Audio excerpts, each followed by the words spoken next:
ನನಗೆ ತುಂಬ ಖುಷಿ ಆಗ್ತಾ ಇದೆ. 2 ವರ್ಷ ಕೂಡ ತುಂಬ ಕಷ್ಟಪಟ್ಟು ಓದಿ ಬಂದಿರೋದು. ರಿಸರ್ಚ್ ಆಗಲಿ ಏನೇ ಮಾಡಲಿ ಎಲ್ಲ ಟೀಚರ್ಸಿಂದ ಆಗಲಿ ಎಲ್ಲ ಸೀನಿಯರ್ಸಿಂದ ಆಗಲಿ ತುಂಬ ಹೆಲ್ಪ್ ಆಗಿ ಈ ಟೈಮಲ್ಲಿ ಅದನ್ನು ಸೆಲೆಬ್ರೇಟ್ ಮಾಡೋಕ್ಕೆ ತುಂಬ ಖುಷಿ ಆಗ್ತಾ ಇದೆ.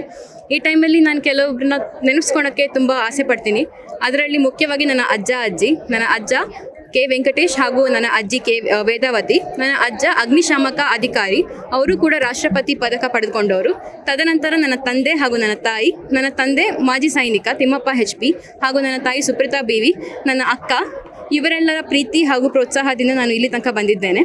ಇದಾದ ನಂತರ ನಮ್ಮ ಊರಿನ ಅಂದರೆ ಹೆಚ್ಚೆ ಎಂಬ ಪುಟ್ಟ ಊರಿನ ಬಹಳ ಗಣ್ಯ ವ್ಯಕ್ತಿಗಳಾದ ಡಾಕ್ಟರ್ ಅರವಿಂದ್ ಪ್ರಭು, ಬ್ರಿಗೇಡಿಯರ್ ಆರ್ಮಿ ಹಾಗೂ ಡಾಕ್ಟರ್ ಚಿದಾನಂದ್ ಪ್ರಭು, ಇವರ ಮೋಟಿವೇಶನ್ ಹಾಗೂ ಪ್ರೋತ್ಸಾಹ ನನಗೆ ತುಂಬ ಇದೆ.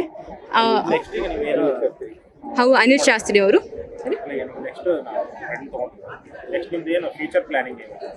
ಇವಾಗ ನಾನು KPSC ಸಿವಿಲ್ ಸರ್ವಿಸಸ್ಗೆ ಪ್ರಿಪೇರ್ ಆಗ್ತಾ ಇದ್ದೀನಿ. ನಾನು KS ಮಾಡಬೇಕಂತ ಆಸೆ ಪಟ್ಟಿದ್ದೀನಿ ಸರ್.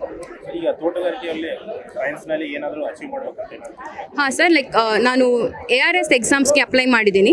ನಾನು ಸೈಂಟಿಸ್ಟ್ ಆಗಬೇಕು ಅಂತಲೂ ಆಸೆ ಪಟ್ಟಿದ್ದೀನಿ ಸರ್. ರೈತರಿಗೆ ಸರ್ ನಾವು ಒಳ್ಳೆ ವೆರೈಟೀಸ್ನ ರಿಲೀಸ್ ಮಾಡಿ ಅವರಿಗೆ ಜ್ಞಾನ ಅಂದರೆ ಅವರ ಪ್ರಾಕ್ಟೀಸಸ್ಸೇ ಮಾಡ್ತಿರ್ತಾರೆ.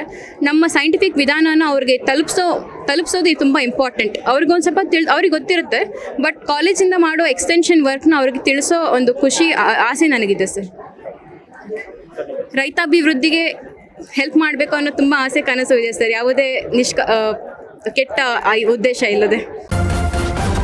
ನ್ಯೂಸ್ ಫಸ್ಟ್ ನಿರ್ಭೀತಿಯಿಂದ ನಿಮ್ಮ ಪರವಾಗಿ.